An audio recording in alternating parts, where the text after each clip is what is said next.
गुरु दरबार में बैठे हुए तुम सभी संत आत्माओं, ईश्वर की प्राप्ति और अपनी आत्मा का उद्धार दोनों के लिए आते हो, क्योंकि ईश्वर की प्राप्ति भी जब ही होती है जब आत्मा उद्धार के निकट पहुंच जाती है। आत्मा का उद्धार हुआ तो ईश्वर की भी प्राप्ति होगी, और ईश्वर की प्राप्ति होगी तो आत्मा का भी उद्धार हो गया। दोनों चीज़ ये जैसे रस्सी बटी जाती है, दोनों एक साथ चलते हैं, कभी नीचे का ऊपर, कभी ऊपर का नीचे, बाण चलता है ना, तो इस तरह से ये दोनों साथ साथ चलती हैं।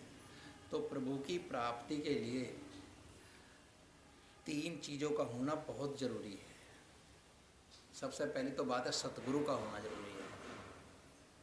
सतगुरु, गुरु माने केवल शिक्षार्थी नहीं है, सतगुरु जो सत्य को प्रकट करे, उस मंजिल से जिस पर तुम्हें ले जा रहा है वो पूर्ण जानकार हो। यदि गुरु ही जानकार नहीं है उस मार्ग से तो शिष्य का भी भला नहीं हो सकता, क्योंकि वो भी उसे मंजिल पर नहीं ले जा सकता। इसलिए यहाँ बड़ी बड़ी रूहें, बड़े बड़े अवतार लोग भी आए हैं तो पहले समाधि में गए हैं, ध्यान में गए हैं, सत्संग में गए हैं, वो भी उन्होंने पहले उद्धार अपना किया है। जब वो उस क्षेत्र पर पहुँच गए, उस परम धाम पर पहुँच गए, तब उनको यह आदेश मिलता है कि अब तुम शिष्यों को जगत का कल्याण के लिए भी आगे बढ़ो, अब उनके उद्धार को उतरो।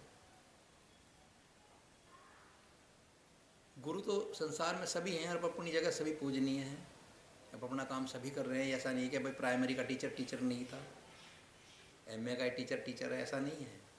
गुरु तो गुरु पद है, सभी अपना काम, जिसकी जहाँ तक का क्षेत्र है सब ही अपने काम को करते जा रहे हैं। लेकिन परमात्मा के साक्षात्कार को मिल कराना और प्राप्ति कराना, इन दोनों को केवल तत्वदर्शी सद्गुरु ही कर सकते हैं। तत्वदर्शी सद्गुरु की पहचान करना आसान नहीं होता। तत्वदर्शी, इसमें दर्शी शब्द ही समझाता है कि जिसने पहले उसे देख लिया है, और जिसने देखा ही नहीं है वो तत्वदर्शी नहीं है। तो उस मंजिल से पूरे वाकिफ होने के लिए तत्वदर्शी गुरु की आज्ञा हमें सभी धर्म ग्रंथ, सभी धर्मशास्त्र कहते और देते चले आ रहे हैं। जैसे श्री कृष्ण भगवान ने भी कहा गीता में, तद विद्धि परिपातेन परिप्रश्नेन सेवया उपदेक्षन्ति ज्ञानम ज्ञानिन तत्वदर्शी, कि यदि तुझे उसे जानना है, उस परम तत्व को जानना है, तो तू दंडवत करता हुआ उन सद्गुरुओं की शरण में जा, उनको सेवा कर।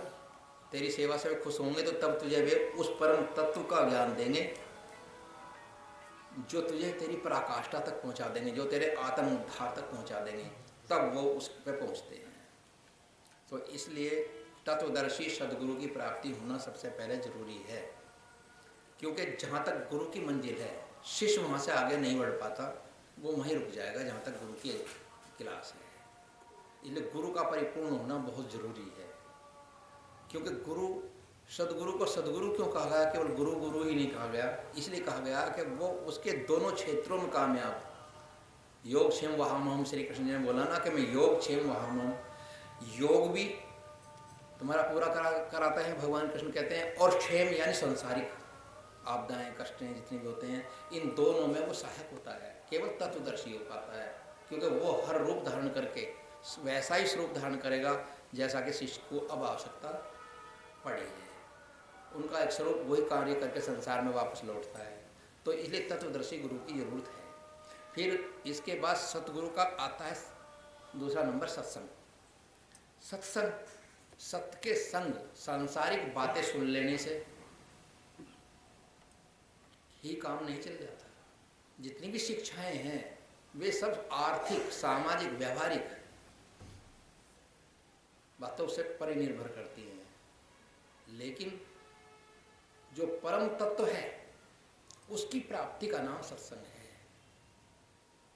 जिस सत्संग से तुम्हें ज्ञान अभी हुआ, प्रभु प्राप्ति नहीं हो पा रही है, अभी वो सत्संग भी अधूरा है।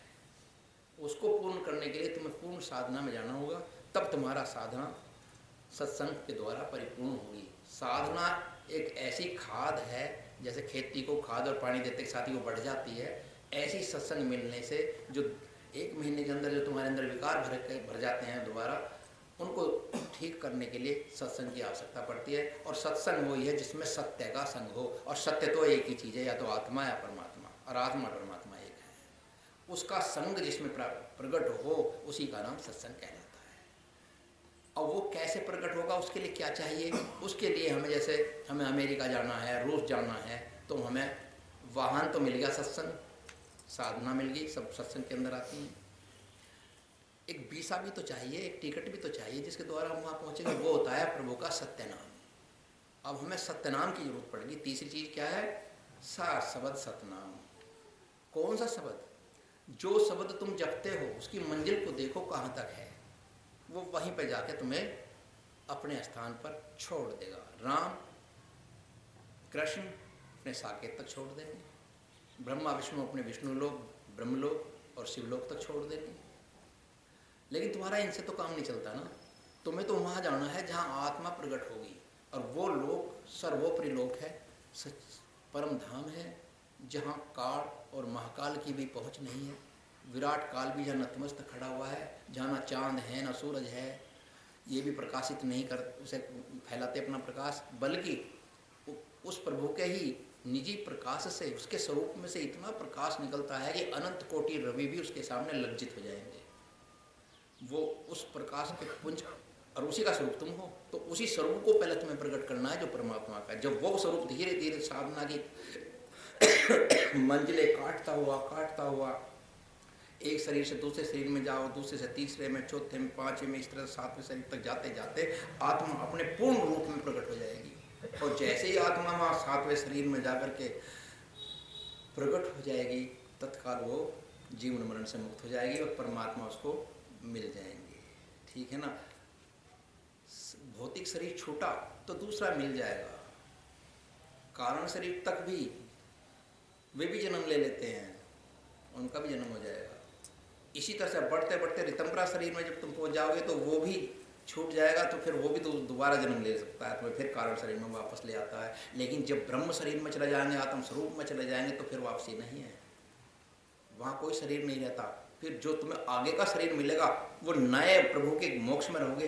तब प्रभु तुम्हें किसी कार्य को लेने के लिए, संसार का कोई काम लेने के लिए, तुम्हें या तो राम या कृष्ण, शिव, ब्रह्मा, विष्णु आदि जैसे अनंत कोटि ब्रह्मांडों में सभी है ना, उन सब में तुम्हारी ड्यूटी लगेगी। फिर वहाँ तुम्हारा ये शरीर नहीं, वो सूक्ष्म शरीर नहीं, वो कारण भी नहीं, जो महाकारण भी नहीं, जो तुम पहले गड़ा के चले आए हो। अब नया फ्रेश नैस शरीर मिलेगा, फ्रेश ही चित होगा, फ्रेश ही बुद्धि होगी, फ्रेश ही सारे काम नए होंगे बिल्कुल। तो वो नया शरीर फिर के से तुम्हारा दिव्य शरीर आगे बढ़ेगा, और वही दिव्य शरीर अवतार होता है, और वो संसार में आकर के जीवों के कल्याण का काम करते हैं। ठीक है ना? तो अब इसीलिए लिखा है कि सदगुरु ऐसा होना चाहिए जिसकी अपनी सूरत शब्द में पहले लय हो चुकी हो। महाज्योति पुंज परमात्मा तक की कमाई करने वाला महात्मा और उसे कराने वाला महात्मा ही संत सतगुरु है, वही तत्वदर्शी कहलाता है। त्रिलोकी तक तो सारे धाम प्रलय में नष्ट हो जाते हैं। महाकाल के देश भंवर गुफा तक का महाप्रलय में नष्ट हो जाता है। फिर इससे ऊपर सचखंड जो जिसे कहते हैं अजर और अमर है, अजर और अमर वो भी नहीं है, क्योंकि उसका निर्माण हुआ है। जो चीज जन्म लेगी वो उसका मरण भी होगा। सचखंड भी कभी जन्म लिया है, कभी तो उत्पन्न हुआ, बढ़ना है, तो उसका भी कभी ना कभी बहुत लंबे पीरियड में एक ब्रह्म प्रलय में उसका भी, महाविराट प्रलय से बोलते हैं, वो भी क्षीण हो जाएगा, नष्ट हो जाएगा। अब क्या बचा? केवल वही बचता है जो उसके ऊपर का है, महाविराट व्योम और अनंत व्योम, जिसमें परमात्मा रहता है। तुम्हें वहां जाना है, यहाँ तक अपना लक्ष्य निर्धारित करो, सबसे पहला काम है। लेकिन वहां जाने की मंजिल में काल तुम्हारे कदम कदम पर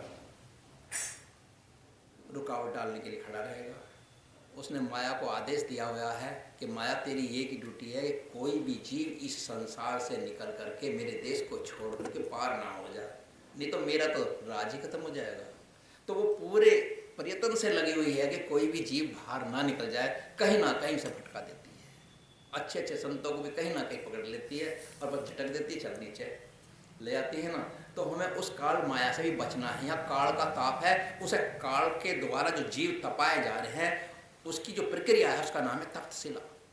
उस शिला पर हर कोई जीव तपाया जा रहा है, उससे हमें बचना है। तो उसके लिए मैंने एक पद लिखा, वो मैं आपको सुनाता हूँ। रे मनुआ काहे अगन जरे, रे मनुआ काहे अगन जरे, काल की दूती माया ठगनी, सबकी मति हरे, रे मनुआ काल है अगन जरे। अरे मन, तू यहाँ इस संसार में काल की अग्नि में क्यों जल रहा है? काल की दूती ये माया है जो बड़ी ठगनी है, ये सबकी मति का हरण करती है, यहाँ तक कि ब्रह्मा विष्णु महेश तक को भी नहीं बकसती, उन पर भी हावी होकर उनकी भी मति का हरण कर लेती है। तो फिर अब साधारण जीव किस गिनती में है?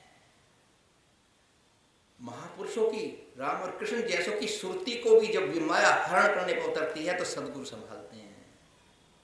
इसलिए उन्होंने भी गुरु किए हैं, और तुम्हें भी सदगुरु ही संभालेगा। तब जाकर के तुम समझोगे अपने आप तो कोई संभला नहीं है, अपने आप किसी का जहाज नहीं उड़ा है, ड्राइवर के द्वारा उड़ाया गया है।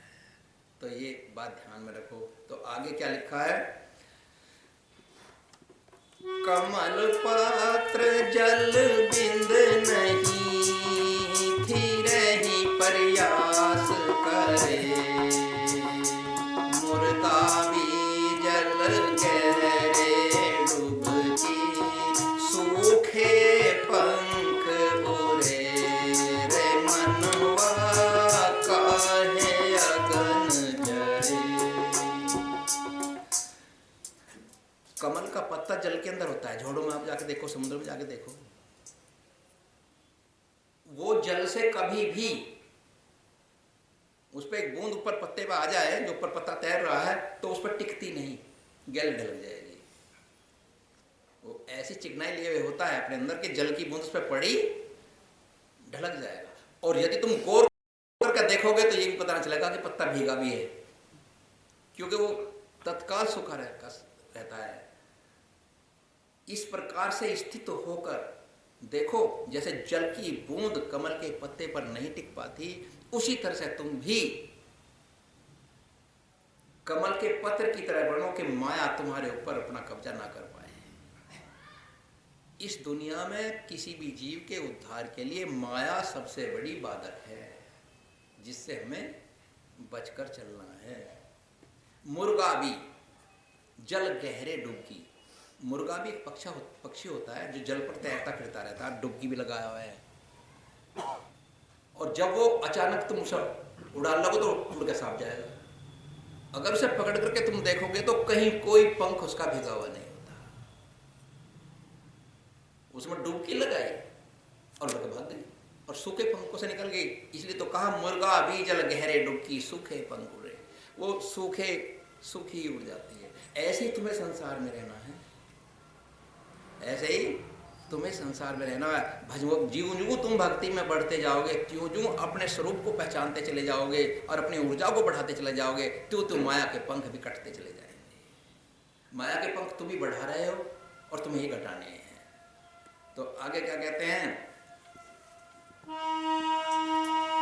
जगत विपुल पारखी संता, एहि विधि भव सुतरे, बाहर सिमट अंतर घट झांको, जीव तिराए तरे, रे मनवा काहे अगन जरे। जैसे संसार के अंदर बहुत सारे संत लोग पारखी हैं जो इस बात को जांच करके पूरी तरह से इसको भोग करके परख करके निकल जाते हैं और भव से तिर जाते हैं। संसार से नहीं भागे मगर तिर गए, और तुम संसार से भागे नहीं और फिर भी डूब गए। कोई तो कमी रह गई। उस कमी को ही दूर करना है। बाहर सिमट अंतर घट झांके, यदि उससे बचना है तो बाहर से सिमट जाओ। जैसे कछुआ अपने सारे हाथों पैरों को नून बाहर निकाल देता है और जरा सा भी वो देखता है माया खड़ी सामने कोई कष्ट देखता है, तत्काल सिकट अपने अंदर समेट लेता है ना, और वो चक्कर काट कर उसको जो खाने आया तो भाग जाता है, क्योंकि जानवर, क्योंकि कहाँ से पकड़ ले। ऐसी तुम्हें भी संसार में रहना है। यदि तुम्हारे अंदर वैराग्य की पुट ज्यादा है, ईश्वर भक्ति का तेज तुम्हारे अंदर प्रभावशील हो चुका है, तो फिर संसार की कोई भी बात आएगी और निकलकर चली जाएगी। कितनी ही वेग आंधी क्यों ना हो, खजूर को नहीं उड़ाती, उसे नहीं उखाड़ती और बड़े बड़े दरख्तों को उड़ा के फेंक देती है। इसलिए अपने अंदर ऐसी ऊर्जा, एनर्जी उत्पन्न कर लो जो तुम्हारे ध्यान के अंदर प्रकट होगी, जो अब तक सोई पड़ी है। तब माया की आंधी खुद ही आएगी और चली जाएगी और तुम जो के तो बचे रहोगे। भक्ति का करना साधारण नहीं है। तो आगे क्या कहते हैं,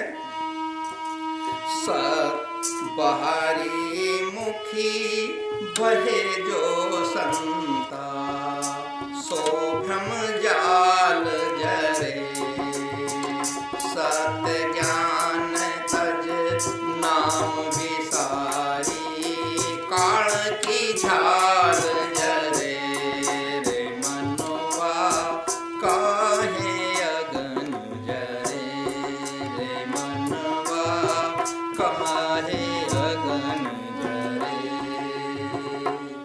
जब तक तुम बाहर फैले हो, अपनी आंखों की दृष्टि जो तुम्हारे अंदर है इसको तुम बाहर फैलाए हुए हो, तब तक तुम माया के कब्जे में हो। और जब भी तुम इसको समेट कर वापस लौटा दोगे, बाहर ये जगत को, इस जगत को देखती है और अंदर जा करके अंदर के जगत को देखना शुरू हो जाता है। बाहर के नेत्र कह देते हैं अब मैं तो बंद हो चुका भाई, अब मेरा काम खत्म हुआ, अब इस काम को तू संभाल। अब वो तीसरे नेत्र को खोल देता है कि अब तेरा काम शुरू हो गया है, अब तुम्हें उस काम में जाना है। सत्य ज्ञान तज नाम विसारी, जो सत्य को, सच्चे ज्ञान को, प्रभु के सच्चे नाम को भूल जाता है, वो ही संसार में भ्रमित हो जाता है और काल के प्रपंच में फंस जाता है। काल की झाल जरे, वो काल के षड्यंत्रों में आ जाता है। अरे मनवा, सोच ले समझ ले, काहे को अग्नि में जलता है। काल अग्नि की तरह से तपाता है तब खाता है। कहत हो राम देव भव तिरनी, सबद कमाई करे, रे मन मूर्ख स्वम को जानो, सत उपदेश करे, रे मनवा काहे अगन जरे। तो मैंने एक पद लिखा, तो मैं कह रहा हूं कि भाई यदि तुम्हें भाव से तिरना ही है, तुमने पक्का इरादा कर लिया, लक्ष्य बना लिया है, पक्की शपथ ले ली है कि मैं अब अपनी आत्मा का उद्धार करूंगा और परमात्मा का दर्शन करूंगा, तो शब्द की कमाई कर लो। तो शब्द की कमाई कर लो। रे मन मूर्ख,